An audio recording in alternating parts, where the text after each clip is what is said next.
किसी ने बड़े कमाल की बात कही है कि मुश्किलों से भाग जाना आसान होता है। हर पहलू ज़िंदगी का इम्तिहान होता है। डरने वालों को मिलता नहीं कुछ ज़िंदगी में, लड़ने वालों के कदमों में जहान होता है। हेलो दोस्तों, मैं हूं हसन। स्वागत है आपका हमारे नए चैनल में।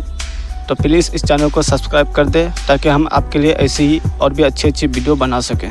ये कहानी है एक दुखी लड़के की जो ज़िंदगी में बहुत परेशान था। फिर वो एक बाबा से मिलता है। उसके बाद क्या होता है चलिए जानते हैं। एक बार की बात है, एक लड़का एक बुजुर्ग बाबा के पास जाता है। वो लड़का अपनी ज़िंदगी में बहुत परेशान था। घर की सारी जिम्मेदारी उसी पर थी और उसी वजह से वो अपने आप को भी ज़्यादा टाइम नहीं दे पाता था और बस दिन रात काम किया करता था। वो उसके दोस्तों और उसके फैमिली वालों को भी टाइम नहीं दे पाता था। उसके जो दोस्त थे वो घूमने जाया करते थे, लेकिन यह नहीं जा पाता था और इसी वजह से उसकी खुशी छीन सी गई थी। उसे भी नहीं पता था कि वो लास्ट टाइम कब दिल से खुश हुआ था, क्योंकि वो काम में बहुत उलझा सा गया था और उसकी मेंटल हेल्थ भी ख़राब हो रही थी। तो वह एक दिन एक बुज़ुर्ग बाबा के पास जाता है और उन्हें ये सारी बातें बताता है कि मैं बहुत परेशान रहने लगा हूँ, खुद को भी टाइम नहीं दे पा रहा हूँ और जब मैं खुद के लिए टाइम निकालने का सोचता हूँ तो मुझे अपनी जिम्मेदारियाँ याद आ जाती है। मैं पागल सा हो गया हूँ, अब आप ही मुझे कोई रास्ता बताइए। वो बुज़ुर्ग बाबा उस लड़के को कल नदी के पास आने के लिए बोलता है।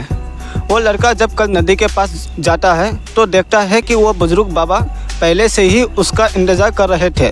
लड़का बाबा से कहता है कि बताइए बाबा, अब मुझे क्या करना है।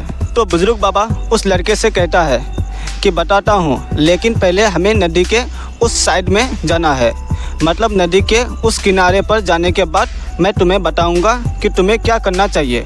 लड़के को उनकी बात समझ नहीं आई कि नदी के उस किनारे पर जाने के बाद ही क्यों बताना है, लेकिन फिर भी लड़के ने बाबा से कहा चलिए फिर हम नदी पार करके नदी के उस किनारे पर चले जाते हैं।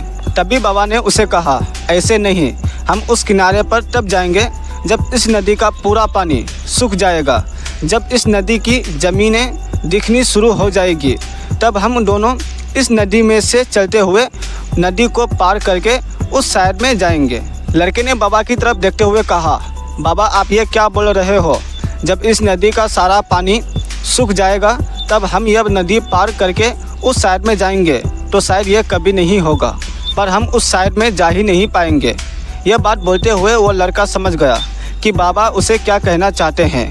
बाबा ने उसकी तरफ देखा और मुस्कुराते हुए कहा कि यही चीज़ मैं तुम्हें समझाना चाहता हूँ कि तुम भी अपनी ज़िंदगी में यही सोच रहे हो कि जब मेरी सारी जिम्मेदारियाँ ख़त्म हो जाएगी तब मैं अपनी ज़िंदगी में एंजॉय करूँगा, तब अपने आप को टाइम दूँगा, तब मैं मज़े करूँगा। तो ऐसा कभी नहीं हो सकता है, क्योंकि जिम्मेदारियाँ कभी भी ख़त्म ही नहीं हो सकती है।